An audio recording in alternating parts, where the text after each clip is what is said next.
All right. Hello, Helen French. How are I'm you? well. Thank you for having Oh my me. gosh, thank you for coming over here. We're filming in Tampa, although we both live in St. Pete. Oh, So that's funny. Yeah, I know we we had to should have. meet over here. I know, yeah, yeah. I'm just so excited. I'm talking with Helen French, the executive director of Hmm. the St. Pete Arts Alliance, Yes. and this is a role you took on August 1. August 1. So that's How? 70 days ago. So we're still in the day Yeah, markers. I look at my watch because there's a calendar up there. I'm like, 70 days. 70 Yeah, days. Oh my gosh. So let's just start. How are you? How are you I'm as a all right. human? As a human, no, I think I'm all right. I mean, I'm incredibly grateful that I can say, like, wow, I have more good days than bad days. And I'm a mother of two, so that's a added thing. But from a job standpoint, I think I'm doing fine. Like I'm stressed a little bit, Yeah. but I find such hope and excitement about our arts community. Even I think in the midst of what would be anyone's first 90 days in the middle of a new job, and then the climate we're in, and in many different for many different reasons, right? But I'm doing okay, hanging in there. That's all we can ask for is doing okay. Yeah. I'm like, all right, I'm here, I'm dressed, I'm ready to go. Let's go. We showed up today, and that's I what showed up. matters. Yeah. So we were joking before we started this of like, what are we going to talk about? Because we could talk about so many different things. I'm going to interview you now. No, okay. Please no. So I don't. I just want to maybe start the conversation Sure. because one, do you just want to introduce yourself a little bit more? You as a human, as an Sure. administrator, as an artist, and then maybe just talk a little bit about St. Pete Arts Alliance. Yeah, we can do And maybe that. we'll just start there. Yeah. So, as far as like myself as a human, I'm a mother of two kids. I'm a dance artist, which I think is a blessing that I've been able to practice my art form since I was a child, with very few interruptions. And the interruptions were usually injuries or self-imposed interruptions, like childbirth. But I think that having the background I do of like living a life in the arts, and I recognize what a privilege it is that my family, from my mom to my dad to my stepdad and my grandparents, were so supportive of this without actually understanding what this was. I don't come from a history of artists. Like my aunt danced, and my mom played the flute. So there was arts and culture and activity in our family, but not ones that like they made a living in their, practicing an art form. And so I think that that perspective informs everything I do. Like what a privilege and blessing it is to be able to have this kind of career that I've had. And also the trust that my parents, which is so strange as a parent when you learn to trust your children, like, oh, they're going to make a good choice, or they're not going to make a good choice, but we're going to help them through it. Because when I said, I think I was in like ninth grade when I decided I was going to go to Juilliard. And so this is back in the 90s before you could look it up on the internet. So you have to like right away and ask them for the college brochure. And I just sort of knew I wanted to be in this world of creativity and express myself through movement. And I made a spreadsheet to prove to my parents like how we were going to do this. In the eighth grade? In ninth grade. It was Okay. probably ninth grade at that point. And I had this, like, it was marked out for me. Like, I can be very analytical. And I was like, I'm going to do this, and it's going to be this. And then I'm going to get here, and it's going to be that. And then I'm going to do this, and this is how we're going to pay for this. And then to the point where, this is crazy, but Juilliard used to have what they call the early admissions option. And you could go when you were not out of high school. But you had to prove this. And so one of the things was prove like emotional maturity and like psychological capacity, or something worded like that. And so my way to prove that was to move away from home as a junior in high school to prove I could live on my own. Like, I will prove to you that I'm emotionally mature to go to New York by going now. And so I say that because I look back and I'm like, there was like arts administration, like in your, even on how you decided to get where you wanted to go, you recognized not everyone was going to see the value in what you wanted to do the way you saw it, and you're going to have to explain it. Yeah. And that's just to say I'm like a weirdo that way. I think I can see things I used to want to be a lawyer too. So it was either, or a Supreme Court justice or a dance artist. So go take your pick. I ended up in the dance artist world, but I look at my upbringing and the role I have now in the Arts Alliance, and I'm like, oh, okay, so many of, we were just saying this earlier before we started recording, these transferable skills that artists bring to other areas of their life. And I look at administration so much like choreography, or like there's a, I don't know, say like a standard you hold yourself to when you're a practicing artist, of like, I want to practice my craft, I'm going to get up and do this thing, I'm going to, you know, I'm going to take the time, I'm going to have the discipline. And I think in arts administration, you have to have the same thing. Yeah. Like you have to be able to not always clearly see the final outcome, but like you see a pathway, and then you're like, okay, I could adjust here and I could pivot here. And that happens in choreography. It happens in teaching, which is, I miss being in the classroom. This is the first time since 2015, I think, that I haven't been in the classroom at the start of the school year, which feels really sad. I miss it a little. I mean, I'm going back to it, and it's not gone forever, but so that is a part of also teaching, is something that I love to do. I think I went like really far away from your initial question. No, but there was so many amazing things in there. I had no idea, so I'm so excited about. I really want to. I mean, this is going to be so hard to like. We could have a whole series of podcast just with you. On me and my spreadsheets. Yes, I really want to know though. So in the 9th grade, you were like, Juilliard is it. That's what I want to do. How did you know? Like, this is the days before, like, you saw Juilliard on your TikTok, Instagram, you know, like, so how did you know, like, that was the goal and the dream at that age? So I happen to have gone to Pinellas County Center for the Arts at Gibbs High School. And what people don't realize is that I was not the first, nor was I the last person from this area to go to Juilliard in dance. And so I was lucky enough to see people ahead of me go. And if I'm super honest, my boyfriend in high school was a senior, and he went to Juilliard when I was a freshman. And so, but he wasn't the first either. Like, there was people ahead of me all along the way. And so I was able to see that as a goal, which now I look around the community, and because what I didn't see were professional dance companies. Sure. But I saw how to get somewhere. So now, like, my question is, okay, we know that we can go somewhere, but why? Where are the professional dance companies? We've got the theaters as well. Like, now my question as an adult is, what would the little me have, what choices would I have made if I would have seen, like, Project Alchemy interwoven into my community all the time? What choices would I have made differently? Not that I made bad ones, but, like, now I wonder, like, oh, what would I have done differently if I would have seen something different? But I went to Juilliard because the school used to come to Gibbs to do their annual auditions. Okay. And we were encouraged, or some of us were invited and encouraged to take the audition class as just a master class, as a learning experience, which was common back in the day to just, like, you're not really auditioning, you're just taking it for experience. And so, you know, I don't know if I would have grown up, if I was growing up now, if my parents would have had the means to fly me to New York to audition. Like, I think I just was so lucky that our area had the national tour came here. Sure. So it was just like, it seems like a viable option. Right. And also, I really don't like being told no. So if, like, someone had said, you can't do this, I'd have been like, oh, really? Oh, really? Bring it. I'm going to do this. Yeah. So I want to ask, so you said, like, the seeds of arts administration were there with the spreadsheets and knowing that, like, the analytical. So many people, one, don't even know that arts administration is a thing. And two, I feel like so many people don't even know, like, oh, that's a career. Right. Like, that's an actual job. That's a thing you could do. Like, it's not just an artist. Like, there's an administrative side to this. Sure. So maybe just talk about, like, what was the moment for you as a dancer when you were like, oh, but there's also arts administration? Wow. Yeah.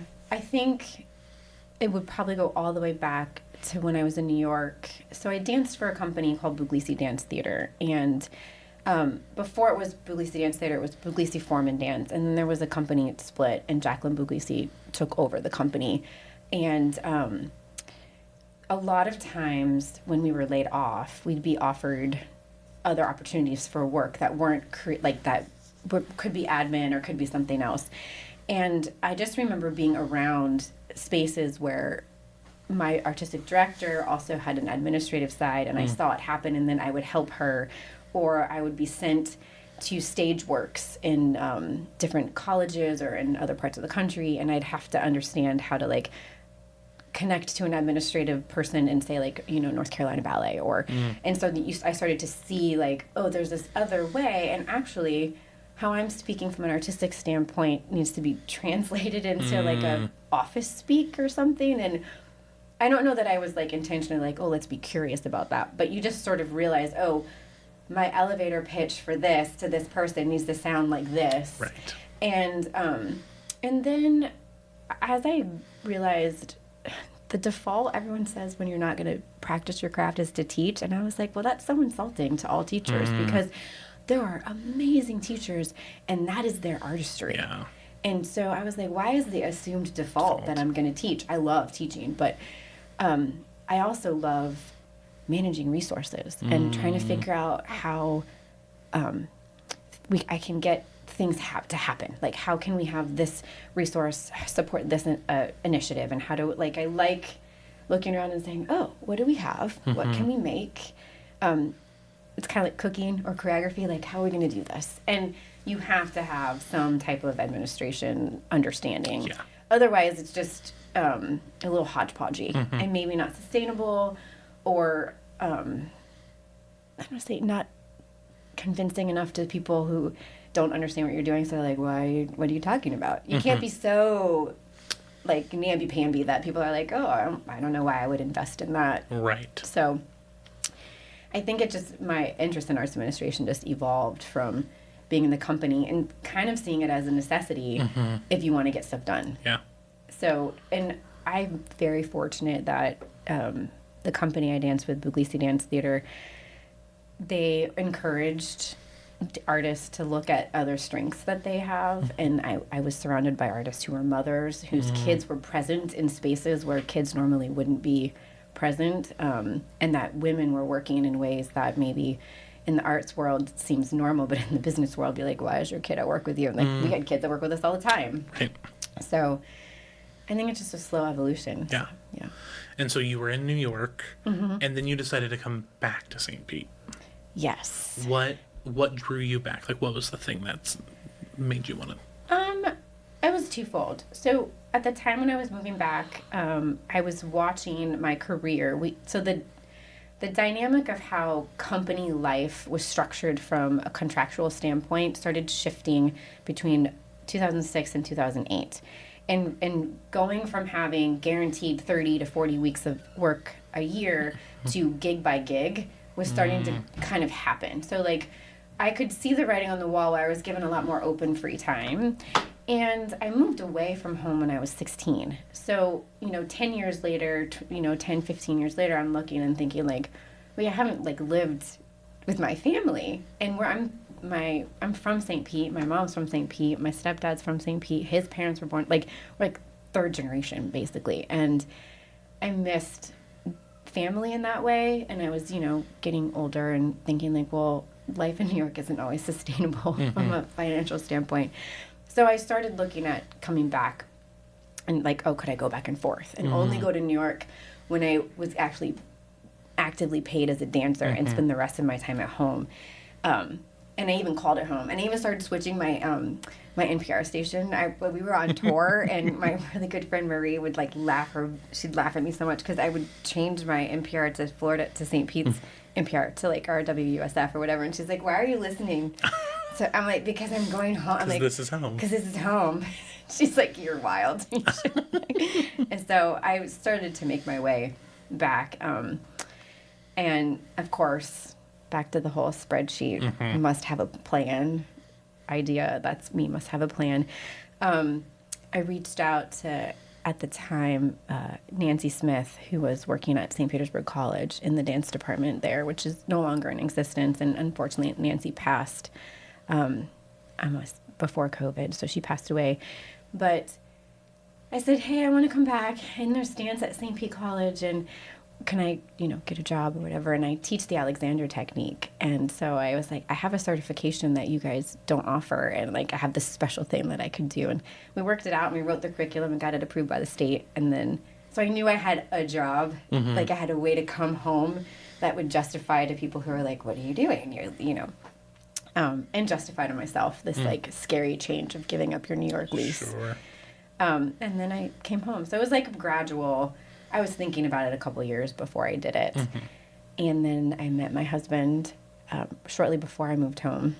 And we actually dated via phone because he's a former NOAA officer. And so he was flying planes in Alaska when we met. And we would call each other, and I would walk home from nannying over the Brooklyn Bridge and talk to him. It sounds very like a movie. You should hear about this. But I was just too poor to pay for an Uber or get a taxi. There were no Ubers then. But, like, I didn't want to get in a taxi, and I wanted to talk to him, and it was late and whatever. So that's how I came home, and we got married shortly thereafter. So that's incredible. It feels wild. Yeah. Like, that part I didn't plan. There was no spreadsheet that There was no spreadsheet that said... It said, meet husband, talk on the Brooklyn Bridge, get married. Like, that was definitely not in my spreadsheet at all. So... That's its own whole meet cute that should be turned into some sort of performance piece. Yeah, it definitely, like, it's a wild story. Yeah. It was, like 3 years of hit and misses before we actually had a first date. And then we got engaged within 6 weeks. So, and we've been married, it'll be 16 years this year. Wow. You're just like, well, we knew it. Well, and I think, that's also the kind of thing about me. Like, when I know, I'm like, okay, I'm pretty clear. Yeah. If I'm not clear, it's like, everybody watch out. She's sorting through it. Yeah. But once I know, I'm like, all right. You kind of alluded to this, but I would love to dive into it more of when you moved back. So you said you had a plan. You worked out with St. Pete College that you were going to teach. Do you think that the arts administrative skills that you kind of developed and honed in New York helped your creative process here, especially when we think about like Beacon and building that up, because I think sometimes artists are like, I want to do things, but don't know how to do them. So coming back and now having those skills, do you think that kind of pushed things forward for you? I think so. I think timing is everything, right? Right. It's location, or timing. So, but I think, yes, to your point, I think having that interest, like, kind of propelled some of my ideas. But when I first moved back, it was clear to me that there were some arts I did not want to do. Like, I did not want to weed through the bureaucracy of, like, a college institution. Not at that point in my career. I was like, wow, that's a whole other beast that I just don't feel connected to. But right after I moved back, it was not too many months, I met, there's 2 move backs, let's put it this way. Okay. So I ended up moving away for a little while because my husband got deployed. And so we kind of traveled to where he needed to be. But Beacon came about because I had some arts admin chops, but I met someone who had better arts admin chops than me, Lauren Sloan, and she's from here as well and was working in New York, but home we were on the same adjudication panel for something at USF, and we sat around talking, and we were like, this is what St. Pete needs, and we'd both gone to Gibbs, and we both had careers in other spaces, and we were like, but we're so ready, St. Pete's ready for this, and then we dreamed up Beacon, and out of a need, out of what we thought the community needed and what we were hearing from, like, our friends, like, where's the dance or where's this? And so, but we had to present a budget to Paul and an idea at Paul Wilburn. And we had to, like, be clear, like, this, we can make this work, and this is how the numbers are going to work. And thankfully, maybe he's crazy, but he was like, sure, do it. And I think having an interest in arts admin and meeting someone who had better skills than I did at the time and, like, knew more, and then we just put our brains together, which, to me, we're always better together. Always. Like, without a doubt. Even if we don't agree, it's way better than being siloed and trying to go it alone. And I just feel so fortunate that, like, Lauren Sloan, Sharon McCammon, like, my Beacon team, we all bring different skill sets to that admin part. And thank goodness, because no one wants me running your digital media. I don't even like Instagram. I mean, I use it. I like watching. I'm like, when am I posting? I need, like, I feel like I'm a dinosaur when it comes to that. But I'm good at other things, right? And Lauren's good at other things. So we just come together. And that's a piece about arts admin, I think, that I'm trying to not hold myself as an executive director as the person who has to be the expert at every skill set. Which is something I assume, like, if you're going to be in this role, you should know how to do everything perfectly, which is a wild standard to hold yourself to. Because then you're not going to be able to do anything. Right. You're so worried you're hamstrung. Like, you like your own worst enemy. Yeah. So, but the perfectionist in me is like, I'm going to be good at everything. Yes. And that's really hard and not possible, actually. I think a good executive director knows how to find the right people, right, and surround yourself with those. And I feel so incredibly fortunate that I have been able to just make genuine friendships and relationships with people who I'm like, you're so brilliant in that area. Like, would you help me? And then I'm always curious because I love learning. So I'm like, what can I learn next time? Except I don't like learning about digital media, but I do love learning. So, and I'm like, if you have a skill set, I should know about how can I tap into it, or and then what can I do to help you? Yeah. Like, what do I bring to the table too? Right. Because that's what I love about it is like we all bring different traits and skills, and we all help each other and sharpen each other, and which we should do. Which we should. I mean, that goes back to the whole let's not be siloed. Yep. I want someone. I had this conversation with Lauren probably about year 3 of Beacon, and I was like, I need someone to hold me accountable for what I'm doing in the studio. I need a director at the front of the room to say like, you could do that better, or try it this way, or have you considered?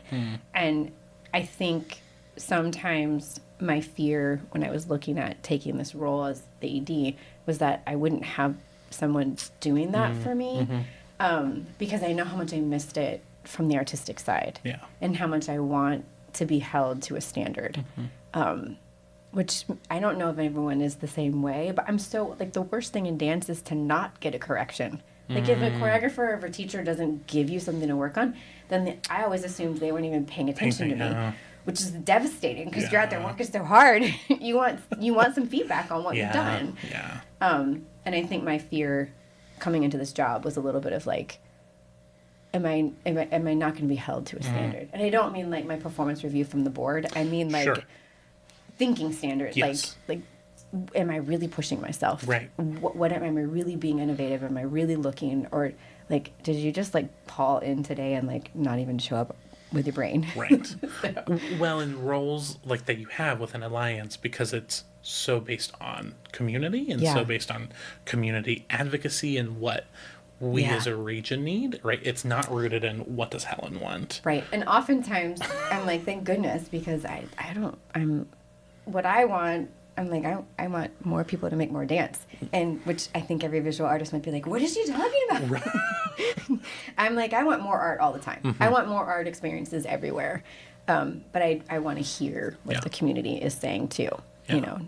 I have questions, but I want to like just first give you like open mic of like 70 days into the role. What are the things you're thinking about? What are the things you've encountered that you maybe are like, oh, did not know we're going to need to work on that? You know, like just where are the priorities starting to line up for you? Good question. And very timely. I just gave my 60-day board report this week. No, I think the question I'm always asking is, from an Arts Alliance point of view, where are the voids in the community, the arts community, and then the community at large? And then if I was to be like bright colored paint, how would I like mesh into those voids? What does that look like from an art, like from an alliance standpoint, not from Helen Dance Artist? And so, like, I think something like we have 16 programs and initiatives, which is, and some of them are quiet right now, right? Like we've done them and they exist, and I don't have to put a lot of effort into them in this moment. And they have a big one like Shine, right? And so that's a huge program we have, and it fills a need. And then my next question is like, what's the other need? Is it performance opportunities for performing artists? Which, yes, it is. But then how do we fill that need? Like, what do we do well with Shine that could translate to here? What do I do well with other programs that could translate? So those are questions for, like, myself and my board and the community. I want to know some of that. And I'm finding out some of it's little things. Like, it's just connections or opportunities to connect or education on administration and grant writing and things that I think, oh, yeah. Like, I know it, so I forget I didn't know it at some point. Yeah. So I'm looking at that type of stuff. And then I'm also wondering, you know, what's happening in bigger spheres? Like, I'm not the Florida Arts Alliance, St. Petersburg. But if we're not looking, if I'm not seeing broader, then I run the risk of kind of, like, siloing myself because I'm not looking at the bigger picture. So I'm curious in that way. My board and I have a lot of talks about how do we connect to other sectors, like arts is a workforce development. I mean, like when you think about the kind of classes we offer and the things the Arts Alliance does, you can make a case that like we're workforce development for artists. And then how are we continuing education? And then how are we advocacy? And advocacy could look so many different ways. And how do we speak about advocacy? And then I'm like, but wait, hold on, everyone. I have a staff of 3. It's me and 2 other people. So what are the priorities? Right. And can I space them out over a calendar year? What has to be all year round? Yeah. What has to kind of like have like highlight moments?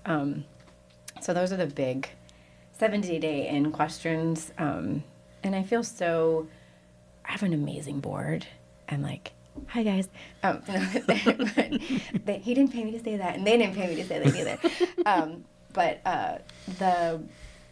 They're very active, and my staff is fantastic. And so I'm starting to see places where all 3 of us as a staff can grow, whether it's continuing education or ways we could work better together. Not that we're working poorly together, but like, oh, well, what is the saying? Like, many hands make the work light. Yeah. So how do we do that? That's a lot in 70 days. That's a lot in 70 days. Very casual coffee conversations. This was one of my questions, and you kind of brushed on it a little bit. So I want to ask about performance art. Yeah. Because this is just my bias, right? As like my background is in the performing arts. Of course. Worked at American Stage, and I've been very lucky that like I've worked at 2 Tony Award-winning theaters at the Denver Center and at Long Wharf, and I have been very blessed to have very robust performing arts communities. Yeah. Right.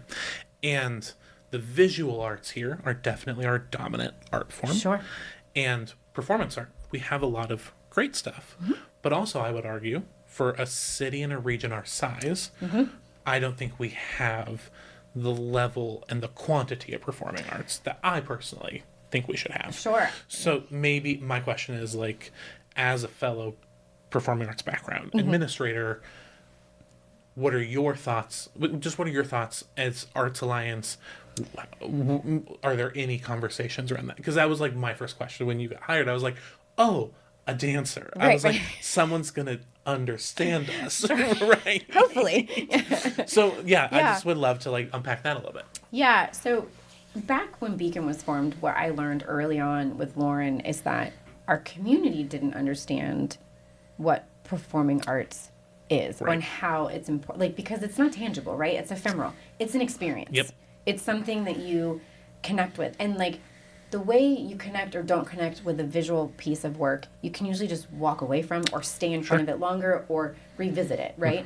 But a theatrical experience, whether it's music, theater, dance, drum, whatever that is, it is in that moment. And you have to be present in a way that you should probably always be present in the world, but like you really have to be.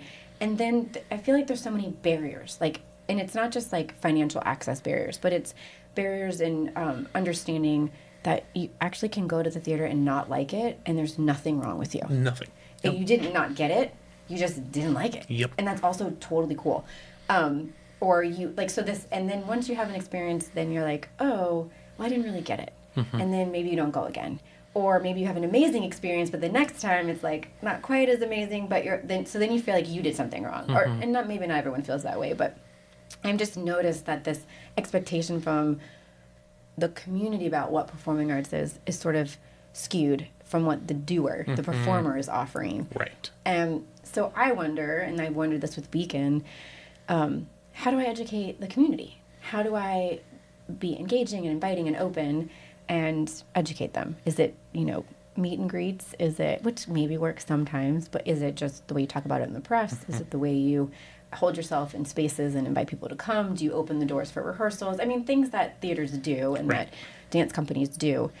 But I also think it starts at the cellular level. You have to dance to understand. Like once you get it in your body, even if you're not good at it, like your cells get it. And that sounds, I feel like maybe I sound crazy when I say that, but I'm a dancer, and when I hear music and the vibrations change my experience in the space, and then I move my body, and then I say words, And as a act, like in theater, it's the same. You're inhabiting a moment physically, and I think so. Then my next question is, well, if I'm going to educate you, why don't you join me? Right. Come take class with me, or which is hard because taking class is time, and where do we offer that? But like, I would love to see spaces where, and I did this a little bit when I was a Creative Pinellas Artist Laureate, where I just went into the galleries and held office hours, and I was just in the space, making art, dancing. Sometimes I was laying on the floor, rolling around, trying to work out a phrase, and people would come in and they could join me or not, or watch. But I was trying to break down this like barrier that you have to always observe it, that you could actually be part of it. Yeah. So I think to your question, I think it's a little bit of like, go experience it on not just the viewer side, but like the doer side is helpful. I also think we could help our artists. Like, why does every artist have to do that heavy lift? Like, why is it always like, where could I come alongside a small company or a group of artists that wants to get their work out there, but they, how does that play into it? Yeah. So it's just, I think I answered your question kind of. Yeah, no, well, I don't even know if I wasn't even a clear question. Yeah, it's just something that sits with me a lot as someone that has that background in the area and someone that wants to see small companies start to grow, because I really do think, right, like rising tide floats all boats. Absolutely. And I love the success of things like Shine. I love how much work and attention and appreciation the visual arts have. And one of my like dreams and goals is that performance art can live in that space as well, where people are excited to go to multiple theaters and dance companies and or that you have a choice, that you could be like, we have so much going on, I have to actually choose between this or this tonight, which to me, I'm always saying, like, we need accessible spaces for the work of getting to the performance, because the work is really where it's at. I mean, that the process is where it is. That's the money of it for the doer, but like the performance is what we monetize. Yes. And which is a weird thing. Like, we should flip that and monetize the process. Well, and that's what I don't think people understand is like that performance is really only a tenth maybe of all of the time, energy, and money that has gone into this process, right? Like, which is what I try to educate people when they want to hire a dancer to do like a thing at an event. And I'm like, but wait a second, you know what that person's bringing to the table? 10 years of professional experience, a college degree, maybe even a master's, and you're like, that's not just their time they're bringing to the table. They're bringing an informed perspective, and you should want to pay for that. Right. And that's a whole other educational component for the artist asking. Yeah. And then for the person wanting art in their experience, or wanting performance in their experience. That's also one of my dreams, is that there's enough work for performing artists that performing artists can feel like they can comfortably live here. Yeah. Right? Because luckily, there's a lot of work for visual artists. There's not enough, but there's... Sure. I mean, we could always have more art. Right. That is one thing I think will just save all of humanity. Right. But I just always wish there was more opportunities for full-time union actors, stage managers, dancers to actually put down roots here and not feel like they can just do a contract and then have to go somewhere, Yeah, absolutely. Yeah. I mean, I think, too, a lot about, I know I said this earlier, like the cellular level of things, but like living in New York, the urgency that happens, you're physically moving at a more urgent pace almost every day, to the point where I joke, like, whenever I go back now, I'm like, I'm out of New York shape. I'm not in New York shape anymore. I can't function at this, like, it's not just the pace of my walking, it's the, like, decision-making that happens. Yep. And in St. Pete, we have not full-on island time. Like, it's not... It's pretty close, It's close, though. But it's not full-on, like... And to me, I'm always, like, trying to split that tension within myself of, like, if I push too hard... Yep. Myself, my family, and like an initiative I want, and I push it at a pace that's not at the community pace, I run a lot of risks of being frustrated, not communicating clearly, not getting people to buy in. Like, so it's like a whole other, I think about it all the time, like how hard and how fast can we push this, and how much do I need to be listening and responding to the actual space I'm in. Yeah. So... Oh, that's like one of the hardest lessons I've had to learn. And so just like hearing you say it, I'm like, You're not alone. Yeah, we do have to like be patient Yeah. and yeah, like for me, it's actually one of the things I love about St. Pete and why I came back is the Northeast is too fast for me. I just was like, I don't want to really live fast. like this all the time. Yeah. Fine for a visit. And I like that we do things quickly up there.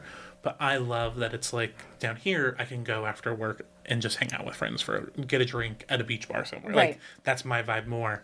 But yeah, then on the flip side, it is challenging when you're like, but I have this idea and I have this dream and I've pulled these things together and people Right. are like, cool, like we'll get to it. Yeah, and then we'll get to it. It's like there's an amount of trust that has to go into that Correct. too, right? To trust that like the we'll get to it is not totally on you, but that and it has often nothing to do with the validity of the idea. 100%. And to trust the community Yep. will show up, which I think our community does show up. Yep. And that's important, you know, Yep. and it's important to show up for others. Yeah. So it's like, but that is a hard. I feel like in New York, there's so many ideas that just float around all the time in the ether that just happen, and it's like Jackie Boulise, we talk a lot about like the collective unconscious and like being in spaces and you know, and then I think like we're down here we just don't function the same. Yeah. Like I'm not on a subway platform with someone. Yep. I'm in a car by myself or with my kids, and it's usually involved like please don't touch your brother and stop you know, like it's a whole other thing. So this idea of how we engage too and that pacing of it involves trust that like it will be okay. It will be okay. Yeah. Yep. All right. I feel like we're running out of time, although we could talk about a million more things. I told you it was going to go like I know. Well, even like, so we text sometimes, and like, I always feel like our texts are like, oh yeah, that's a huge thing we should unpack sometime. I was like, have you read these books? I joined the book club, but these are not on your list, and I feel like we need to read these. And so I knew this conversation was going to be like, here's 1.5 million things we could talk about. Before we close and before we get to rapid fire questions, is there anything else that you really want to just make known about the work you're doing, about you yourself, or just anything that like you really, while you have this opportunity, want people to know and hear? Well, first, they should know about what you're doing, and Oh. thank you. And I do mean that sincerely. Like, thank you for having me on, but I also think people aren't covering art enough. Like, we've got some that are really, like, Bill DeYoung, David Warner, there are some people covering the arts, and I don't mean to leave anybody out, sorry guys, Violet, but, like, I think that you bring a viewpoint and a history of understanding art that is important for our community to hear. And so I also love that it's performing art. I mean, not even kidding. I love that it's performing arts focused. But I do think it's important. So thank you for that. But also just, I always think of like the Arts Alliance and my role is like a service oriented. And so I'm always wondering like, what can I do? How can I be better? And I think I've heard you say this, like, what am I doing wrong? Tell me. Or like, I would like, you know, so it goes back to the accountability piece. Yeah. So I love to hear from people. I don't have all the answers. I'm happy to look for them with you. I'm happy to work together to figure stuff out. But I always assume the best in people, which people tell me is dangerous. But I would rather walk around that way and be hope-filled than kind of always looking around like what's going to attack. It's like too exhausting. It's too exhausting. And it goes back to the trust thing. Yeah, So. I would rather just trust you. I believe all people are good. Yeah. I just genuinely do. I think And we all have bad days. we all but have bad days. Yep. And I think as long as we find our shared values, you know. Yeah. And yeah, the service organization, like I as Avery the human have my own goals, hopes, Sure. dreams, aspirations, but like I really do believe that if we can create an arts loving community, then we will all grow from that. And so that's what we're trying to do at Arts Passport is. So yeah, if someone has feedback, please give me the feedback. And I want you to say it nicely. Say Please the give feedback it to me nicely. after 1 p.m. when I'm like fed and happy, When you or have like ears take me that out can to a receive drink it. and then give me the idea, you know. But you know, like Yeah. truly, because that's what Arts Passport is existing to do. Because I just believe if we can create a community that appreciates and supports the art, Right. then all artists will grow from that. And you don't have to like all art. That's okay. You don't. I definitely don't like all art. but I like a lot of it, Yep. and I like that it exists. And also, my opinion on it changes sometimes, right? That's what I love about this. Which, as it should. As it should. All right, let's end with some rapid fire questions. Are you ready? I think so. Okay, first up, what does artistic community mean to you? It means hope and connections. Yeah. I summed it up nicely. You summed it up nicely. Some people are like, here's my answer, now let me explain it. And some people are like, Nope. nope, I got it. Hope and connections. Yeah. Okay, in one word, what is your hope for the Tampa Bay art community? Flourishing. Flourishing. Okay. To flourish is 2 words.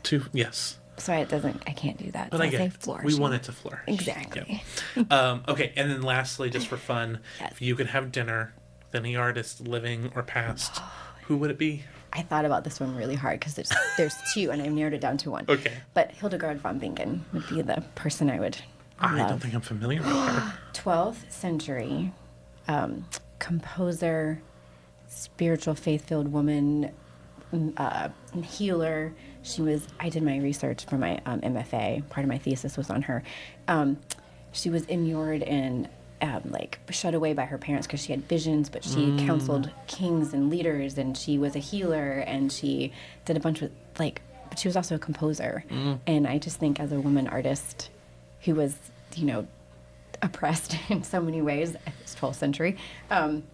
Yeah, if I could have dinner. I don't want to eat I don't want to be immured with her and caged up and anything, but I would love to have dinner with her. You want to take her to Fort's Garage or someplace? Yeah, something awesome. Go sit on the beach together. Right.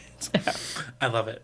Well, thank you so much for coming on. I just appreciate all you're doing. I appreciate your support for everything. I appreciate your support of the Arts Passport. So thank you for having this conversation today. You're welcome. Thanks for having me.